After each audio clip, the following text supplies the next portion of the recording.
Hey guys, welcome back to my channel. It's Emma, long time no see, checking in for another book video. This one I thought would be kind of more seasonal, even though it is kind of like a redo of my bookshelf tour from last year. Honestly, all of the books that I have on this shelf would be a good bet for like Christmas presents. So I'm gonna have this be like a Christmas book idea because I've read all of these and I would definitely vouch for like their quality. If you have someone in your life that you're like, hey, what do I get for them? A book is a great idea.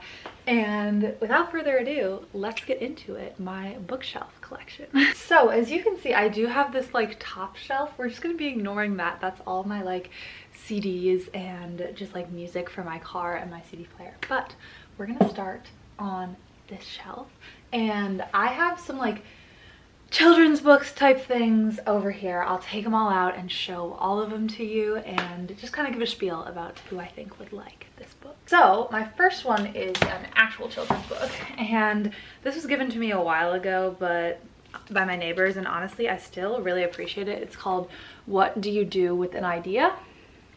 And it's just kind of a cute little children's book about like inspiration and stuff if you have like any kids, people on your Christmas list. And I don't know, I just really liked it. It had a cute message and very cute artwork, so I would recommend it for sure. And then my next one is also a childhood favorite. This one is a bit more advanced, obviously, because it's not a picture book, but Wind in the Willows. My mom read this book out loud to us when we were younger, and it's truly a classic. It's just so fun and has such like a childhood imagination, and I would really recommend this for honestly anyone who hasn't read it of any age. I don't think age is like a factor here. I think if you would enjoy like a wholesome childish story that kind of has a lot of imagination in it, I definitely recommend this one. So honestly, for anyone, but if you're thinking like specific age range, maybe like a kid in middle school, they're like a little younger, old enough to understand the concept, but obviously like, you know, I don't know, I'd recommend. That was kind of a long-winded way of saying that. Now this next one is one of my favorite books of all time. This was also a middle school favorite of me, and you can see by how beat up it is. I don't know if it'll focus. Yeah, so that's the state of my copy. But if that should be an indicator of anything, it should be of how much I love this book. This is Flora and Ulysses by Kate DiCamillo. Hello, focus. Focus. I love this book. Again, so much childhood whimsy, but it's also so just like unironically funny and clever. I'm gonna put this back because honestly, like, the cover is in kind of a state, so she's going back. But again, I'd recommend this for anyone in like the same age, even if you're older. Classic, like actual classic. Kate DiCamillo is actually such a good writer, I mean, as I'm sure you know, but this book really like hits me in the heart every time, and of course I've read it way too many times. I just think it's the greatest, and it's got such a funny, quirky main character, and I don't really like to use the word quirky, but in Flora's case it's definitely lovingly because I grew up with her and she's my girl. Okay, so the next one I have on this shelf is quite a different tone from the childish other ones. This one is called Proof of Heaven, a neurosurgeon's journey into the afterlife. Now this book was actually a recommendation from my therapist, my old therapist, who I love, by the way. I hope you're doing well. I don't know if she watches, but I know she knows I have this. And it was a really philosophical and interesting book. I'm not a huge science reader, but if one kind of has an interesting premise, I can definitely get into it, and this is one such thing. I don't know, it was just quite interesting, and it was about this like scientist who had a rare illness and kind of recounted his like near-death experience, but in his case it was very like he was considered, I believe, brain dead, and came back from that, which is just in itself kind of a medical miracle if we're taking this at face value. I mean, I believe his story, I appreciate his book, and especially because it's coming from the point of view of a doctor, I think it's a really interesting story and just kind of like interesting recount. So I definitely recommend this. If there's anyone in your life that like kind of likes books more like this, where they're a little bit more scientific or like kind of explore a larger question, a bit more philosophical, I really liked this one. And as you can see, it's not like too long, so it would also be good for like maybe a dad who's not a big reader but still like is looking for something to read. Okay, my next one is also very well loved. She's looking a little crumpled over there. I don't know if you can see that, but this is Becoming Michelle Obama. You also probably can't see that spine because I have my seasonal depression light on. That's my lighting for this video. Anyway, Becoming Michelle Obama. It's just such a great book. I actually can't recommend it enough. Not only is it inspiring, but it's very heartwarming and just kind of, I don't know, I love a good memoir, and I don't even know if I'd really call this a memoir because sometimes people tend to like think of memoirs like, oh, celebrity memoirs, but I feel like this definitely has a lot more heart than like your average just like recounting of your life and stuff. She very clearly put a lot of effort and passion into this, and I truly really love this book. It's so inspirational, and it's just interesting because I feel that she was in such a unique position for a while and still is, and it was just amazing to hear her story and like her childhood and how she got there. I love this book and I would really recommend it if you haven't read it for anyone in your life. Honestly, it's just inspiring, so like all ages, all genders, I think this one would work for. I just really loved this book and it was really good writing and really like intriguing. It was also very like sad in parts when her dad, I believe, died. I don't know if I'm remembering this correctly because it's been a really long time since I've read it. I got really sad. Like, it's surprisingly heartwarming for a memoir and like heart-wrenching as well. And you really get to root for her, I'd say. And it's just super interesting. So I would definitely recommend this one if you're looking for a good solid read. Okay, this next one is another middle school favorite. Also incredibly well loved. I don't know if you can see that. It's honestly been through the ringer. If you need any proof of my lifelong space obsession, this book is probably it. This is why I loved it so much. I would definitely recommend this for anyone in middle school, maybe a younger sibling. But it is so good. It is about this kid who lives on Mars with his family, and a murder happens and he has to like investigate, and I just remember it being such a fun book. And like I said, I was really obsessed with space, like still am. And so this book was just perfect because not only was it like written well and entertaining, it just had a super cool premise that could almost like be believable, I guess.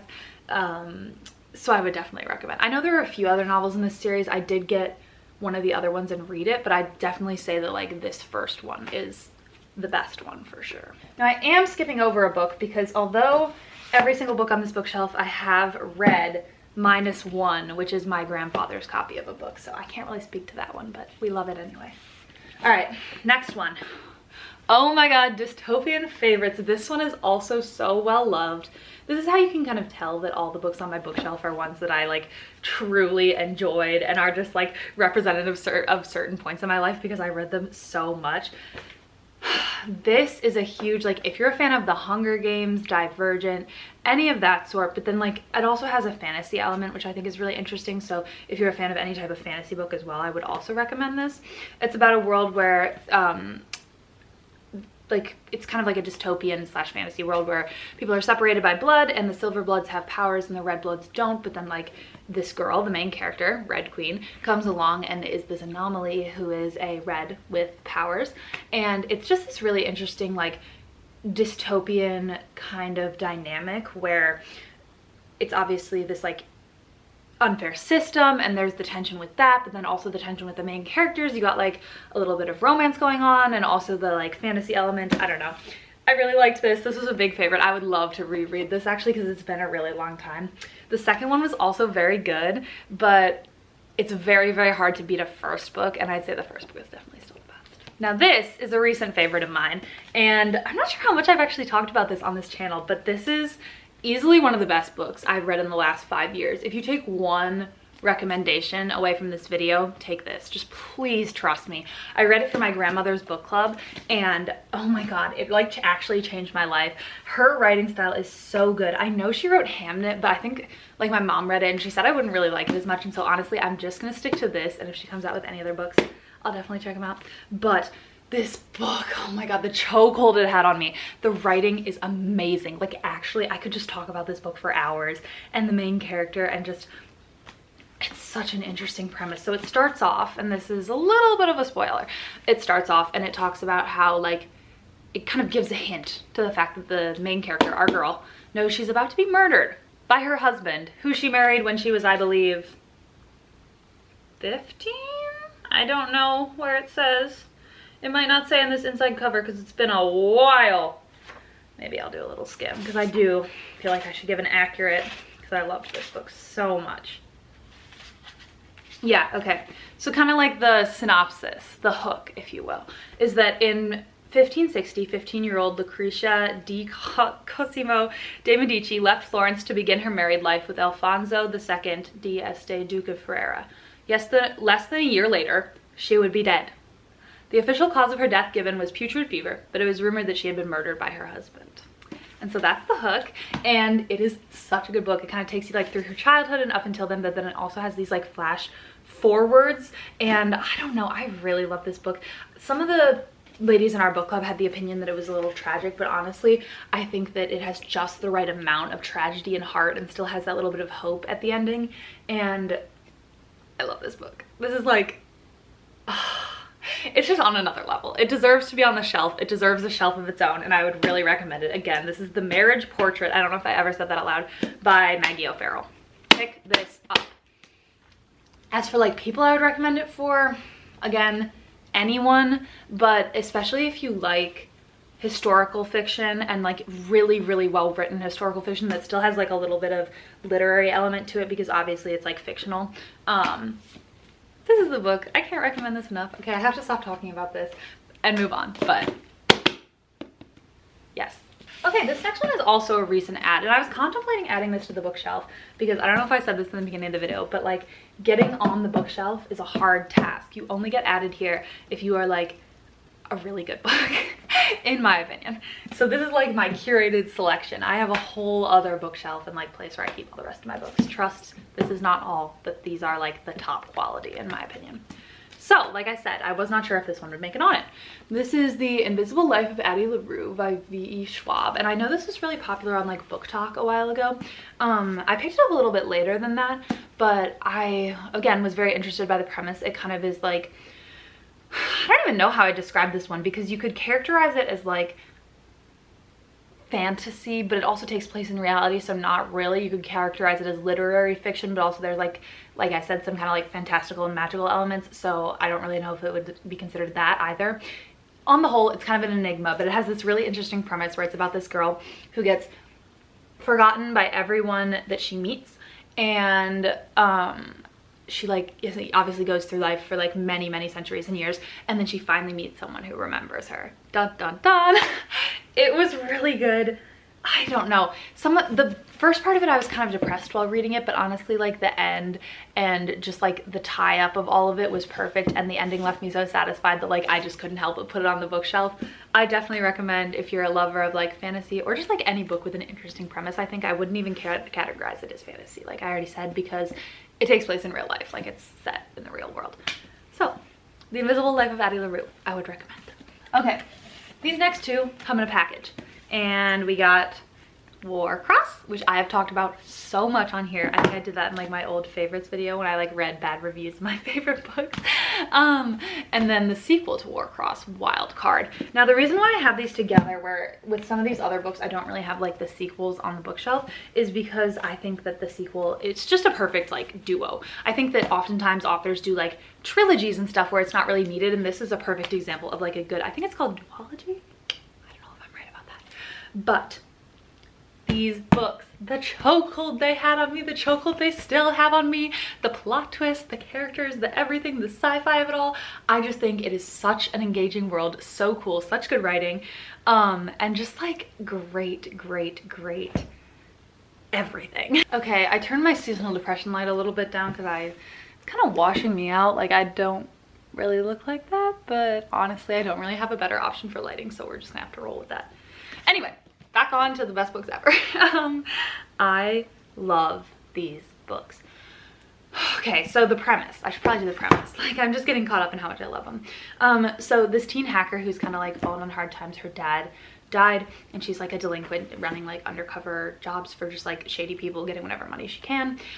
She gets hired for like the biggest video game in the world to track down a bounty hunter, like after she hacks into the game illegally. That's the premise. Sorry.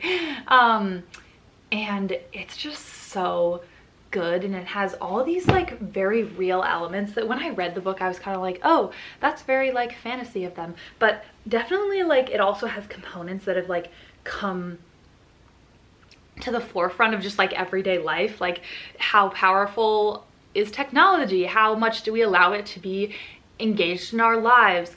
Like, how much are we willing to give up for the comforts of a new tech device or thing or concept?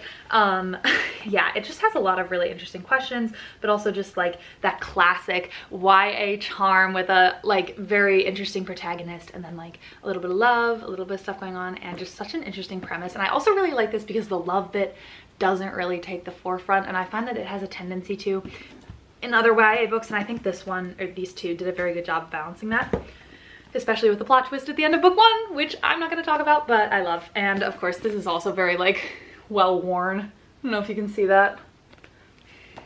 It was read a lot. I finished this, vividly remember I was sitting outside on our trampoline, sat down and read it again. So that tells you all you need to know about these two. I would recommend getting them together because you're going to finish the first one and you're going to be like, whoop. So if you're considering this as a Christmas present for anyone, because I know that's like the pitch of my video, get both. Just trust me, get both. Oh man, this is a real blast from the past. These were middle school favorites. Now, there are more in this series, and I would recommend getting all if you have like someone that you know that would be interested in them, but this is the first one. It is Deep Blue by Jennifer Donnelly. And I unironically have so much love for these books. There are, I believe, 1, 2, 3, 4 in the series, I believe. And again, this series did a really good job of kind of like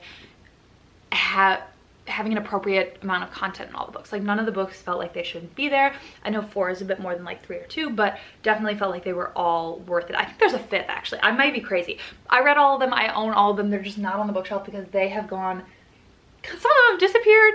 Some of them might be in my, like on my other bookshelf. That's probably where they are, but these are the 2 I have right now. It's so good. It is like kind of a classic hero's journey quest type story. I'd really recommend this for like, honestly, like any sort of like middle school girl, or also like anyone that just really enjoys fantasy and is kind of like getting to that next level of reading. Because I know for me, this was kind of like my transitory, I don't know if I said that right, transitory, hello? I think I'm losing it, it's tired, I'm tired.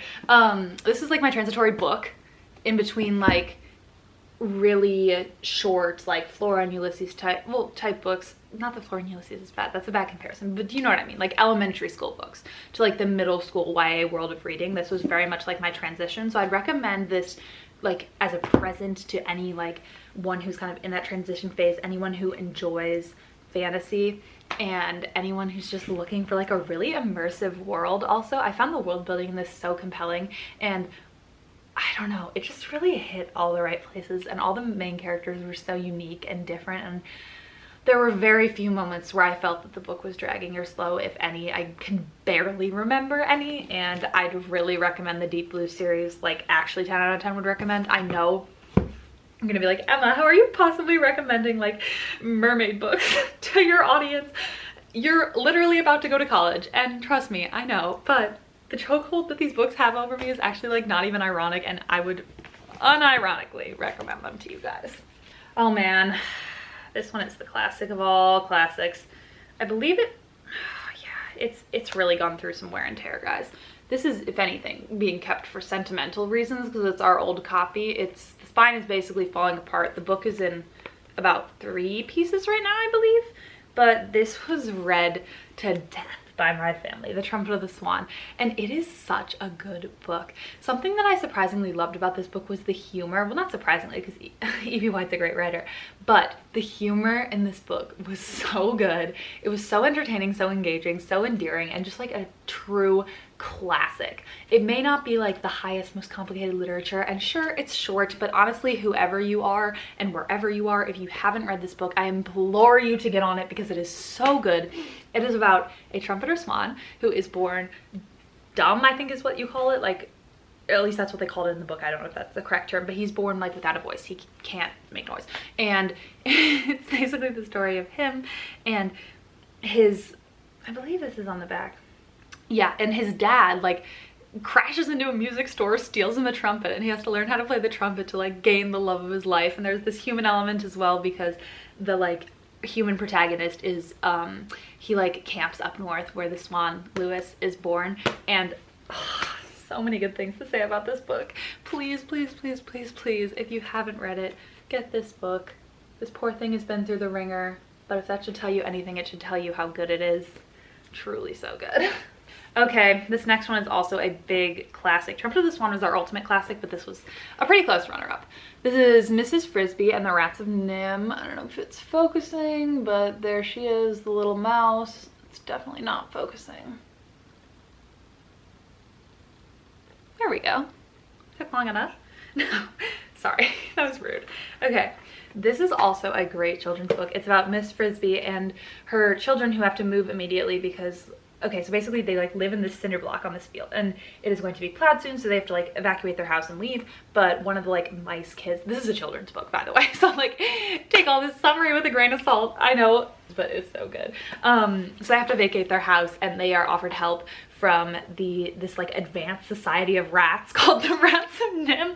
Again, this keeps sounding wilder and wilder the more I talk, but actually trust me, like this is such a good book.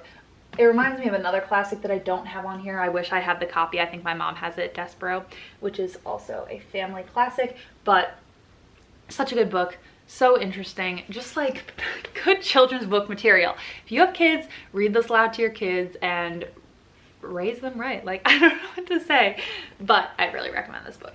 Definitely not like as universal as Trumpet of the Swan, I'd say, but still universal enough where like I think you could pick it up and at least enjoy it. I think anyone could enjoy it. Next one, a classic. Do I even have to say anything? The Book Thief. This my grandma read aloud to me, and at first I was kind of like, Gran, like what is this about? And it ended up being the best book ever. We were both sobbing in tears by the end, and it was so good. It is about World War II and Nazi Germany and like living in it and the realities of being like a child during that time and growing up and potentially having friends that were like brainwashed or a part of the like Hitler Youth and stuff like that. And it's just such a compelling story and so well written. And this is definitely not like in the same vein as children's book. This is an all age, if like young adult to adult book. But it's such a great piece of literature. And I mean, authors' reviews can see like little reviews sometimes are a little funny, but I think this one is correct. It says it's life-changing. It's such a good book. I really could not recommend this one more. Okay, we were getting close to the little recording time, so I had to stop and start again, but here I am. I'm not going to take these books off the shelf because they actually are kind of falling apart, but I will narrate for you. This is the Bronte sisters, my grandma's copy. It doesn't have the cover anymore, so I'm not going to remove her, but it has Jane Eyre, which is one of my favorite books of all time. I would really recommend it. That's an amazing, like, gothic mystery type book, and honestly, it's not that hard to read. I mean, at least I didn't think it was. The English is complicated, but not too complicated where you can't understand what's going on. You just kind of have to use a little bit more brain power when you're reading those books as opposed to like some of the other YA dystopian books. And then the other one is Anna Karenina, also a classic, so good. And the last book we have over here is barely even a book. This is a Hamilton songbook. If you like Hamilton, I guess I'd recommend that as a Christmas present, but I don't really have much to say about its literary merit. We love it though. Okay, going on to the bottom shelf. We have a children's Bible here, which was given to me for my first communion, but again, that's not like a literary book, so we're not gonna be doing any reviewing on that. I owe this book so much, if I'm being so honest with you. Also very well worn. I bought this in Hatchards when I visited the UK, if any of you remember that video. And I bought this because I knew that it would have some great inspiration for like potential historical fiction ideas for like writing something. And I was correct. I found the protagonist for my second book in here. There's lots of underlines, lots of annotations for using her story. And I really owe this one a lot because it is the basis for my second novel, which I have begun writing. I was working on it for NaNoWriMo. I had to take kind of a bit of a pause finishing off college and stuff, but yeah. Would recommend if you like. This one's a lot more factual. I'd say it's a little bit more of a slog to get through. I wouldn't recommend it purely for like literary enjoyment, but if you're really like a geek of this time like I kind of am, or you're looking for like some interesting stories and stuff behind the scenes that isn't really common knowledge during like the Tudor period and just like other kind of like royal, I don't even know what you call it, like an era? I don't know, that's probably not the right word, but I would recommend. It's called Ladies in Waiting by Anne Somerset. and it's not focusing because it sees my Apple Watch. I've given up on the focusing thing, guys. I'm sorry. Okay, this is also YA. Surprise, surprise. Can you tell that I love YA? Okay, this is called Anna K by Jenny Lee, and this book, the chokehold that it had on me, obviously you can tell from the title, it's Anna Karenina, but it is a young adult retelling of Anna Karenina, and it is so addicting and so good. I read this before I read the actual, which I'm still meaning to read the actual. This is a copy that I haven't read, but it's obviously like a classic, so I keep it on the shelf. It deserves its place. But I have read this, and this was my kind of like entry point into the story, kind of the reason why I keep it on my shelf, and it's like been on my to-read list forever. I'll get around to it at some point, but I have read this, and I love this book so much. It like sets the whole love story in modern day and is just so digestible and fun. There's so much drama, there's so much going on, which is of course true of the original, but it's again in a more digestible format, and you don't have 50 million Russian names, half of which sound the same. So I would definitely recommend this. Honestly, like, even though it's YA and some people tend to like dismiss the merits of these type of books, I actually really enjoyed this one. It was just really entertaining. Not anything groundbreaking, but a really, really fun read, and I would recommend. Okay, these two are coming out together too. I'm notably missing the first one. I own it on my Kindle, but it is not here. This is the Kane Chronicles series, and I have not read these in a while. It's been a while, but from middle school Emma's perspective, I preferred these to Percy Jackson. And if you know me, I mean, go watch my Percy Jackson video. I just made a video talking about this, but that is a big deal. Not only is that a big deal, but you gotta have some serious literary weight if you're going up against a book series that I've loved actually forever and is taking up pretty much a third of the bottom tier of this bookshelf. So I really recommend these. It uses Egyptian lore, which I've always like, Egyptian mythology, which I've always found very interesting, and I just really loved the main characters and everything that was going on. It was so entertaining. It had like that traditional Rick Riordan flair where it's set in real life and like it's very easy to digest, but it also had like, I think, a lot obviously of like historical integrity, if not historical, mythological, and I really loved these. I love these so much, and I'm sad I don't have the first one, but recommend. Oh, this one's also very well loved, if you can see that. I don't know if you can see that. Hello? Yeah, the rips. This is my copy of The School for Good and Evil. This has been so well loved. I truly love this series. I think it kind of fell off after the first three, but I definitely recommend the first three. And I actually had the opportunity to meet this author at my middle school. I went to a really like, I don't know how to do. My middle school had a lot of author opportunities. They got a lot of authors to come in, which is amazing. I really loved it, and he just happened to be one of the people that I got to meet, and he actually talked to us about like the Netflix movie in like 2016 or whenever this was. Honestly, I do not remember when I was in middle school because it feels like a fever dream. That's probably not the right date, but that's what it felt like. So I adore this book.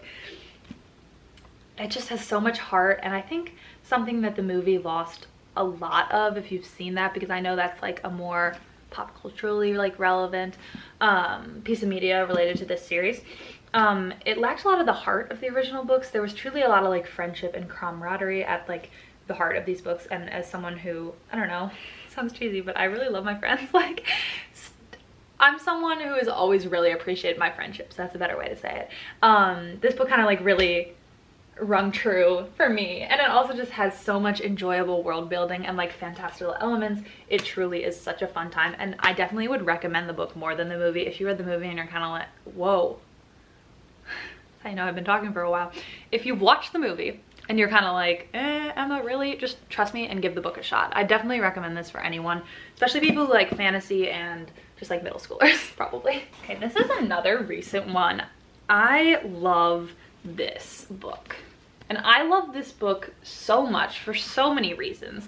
This was a high school find, so more recently, but this is easily my favorite fantasy series I've read again, in like the last 5 years. This and The Marriage Portrait have been my most recent finds for like amazing books. This entire series was so good. I read the whole thing. It made my little fantasy heart go like, I was so in love with this entire series, and I'm not alone. I hyped it up and I passed it off to my cousin, and he can confirm it is so good. He read all the books and everything. So genuinely, I would recommend this to anything.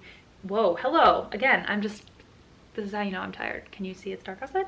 I would recommend this series to anyone, and don't just take my word for it, take my cousin's word for it as well. This book series was just so good. It had such an engaging premise and just like such a vivid, fantastical setting. I know I've talked a lot about world building, but this is truly like one of the best. And again, this is The Prison Healer. Pick this up, please. Okay, this is another one that like I contemplated making the shelf, but I did end up liking the ending enough for it to make it.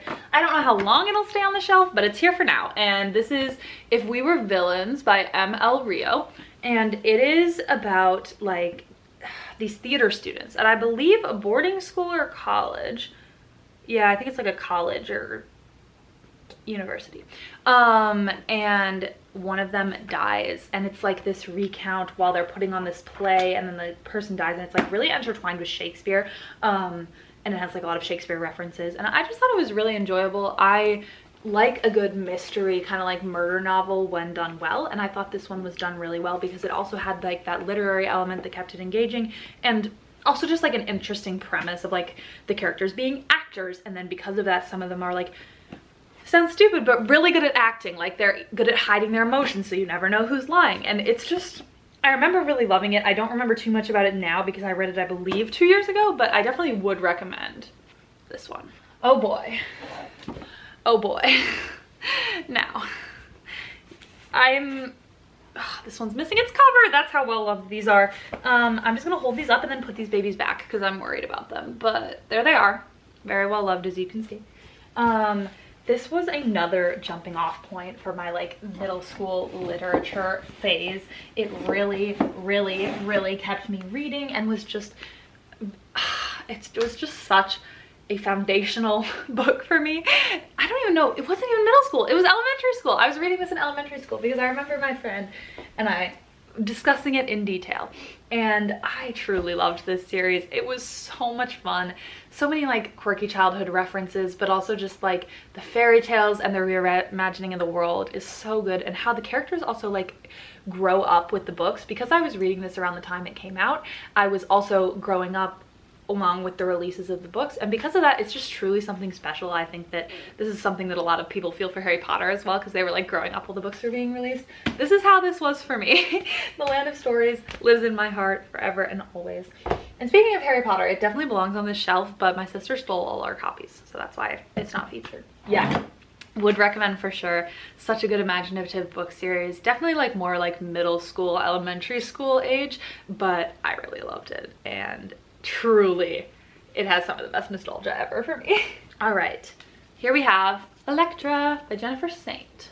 I feel like I've talked about this one on this channel before, if I'm not crazy. Again, I feel like I'm losing it because some of these I know I've talked about, some of these I know I haven't. Maybe the bookshelf is the same as last year, maybe I'm totally crazy, but I have no idea. I loved this book. This book is so very Greek. It is so violent, it is so good, but it has this heart and just this real human, I don't even know how to describe it other than that. It's very human, very messy, very flawed.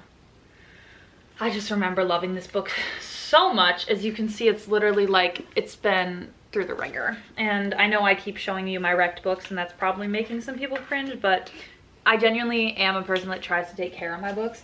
And as you can see from the newer ones, like they're obviously in good shape, but like Flora and Ulysses, like that was read upwards of 100 times and there's no way it can stay in good shape. This one similarly has been reread a few times and is in equally questionable condition. But I would recommend this one honestly for anyone. It's a good, like, I'd say it's more adult literary fiction type thing. And I really love the Greek retellings, and I honestly think Jennifer Saint does it the best. Conspiracy theory, I know. All right, this one I recently picked up for AP Lit, and this is After Dark by Haruki Murakami. I hope I'm saying that right.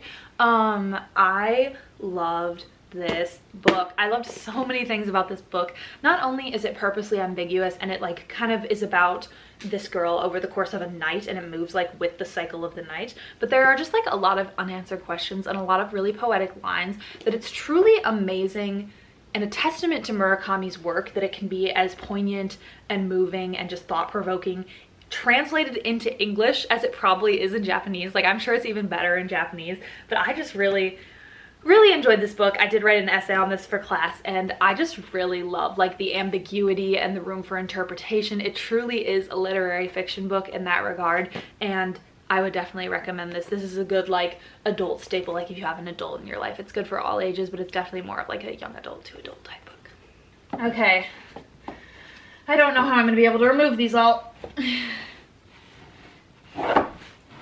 So I am notably missing the first one of these, and the cover is taped on. But do I even have to explain myself? Like, no, not really, especially after I made that whole video just gushing about how much I love these books. So these are my copies. I don't have the first one. It's notably missing. I know, it's really sad. I do own it on my Kindle if I ever feel the need to go back, but I just love that series so much. If you haven't read it, honestly, please get on it. That would be a great gift for someone, especially for Christmas, because the series is coming out soon, so you can get all caught up right beforehand. And trust me, the books are going to be as good, if not better, than whatever the series is coming out with. I truly loved these books, and like I said, kind of similar to The Land of Stories, I was growing up as these were coming out, so I kind of got to grow up alongside Annabeth and Percy, and it just has such a special place in my heart. And these are, I believe I'm missing one or two. One or two. These are the Heroes of Olympus, and these are the sequels to the Percy Jackson.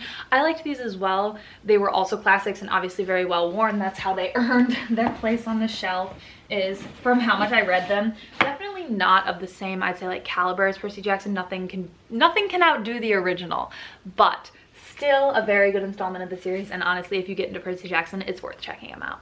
All right, that was my bookshelf tour for 2023. I really hope you guys enjoyed it. I actually really love making these bookshelf tour videos because it reminds me of in middle school where my middle school librarian would do book talks where she kind of like talked about all the books on her list and gave us little spiels to help us like find stuff to read. And I like to think that I am your middle school librarian, giving you some book ideas and hopefully like some good Christmas gifts for people in your life that you know read. But yeah, thank you if you stayed till this point. If you stayed to the end, I really appreciate you and tuning in over here on my little very small corner of the internet. And I hope you all have a good Christmas and a very good holiday season. It's kind of still Thanksgiving season when I'm filming this, and I'm very thankful for you guys and you guys tuning in to my little book shenanigans and just me ranting for excessive periods of time. All right, I'll see you later.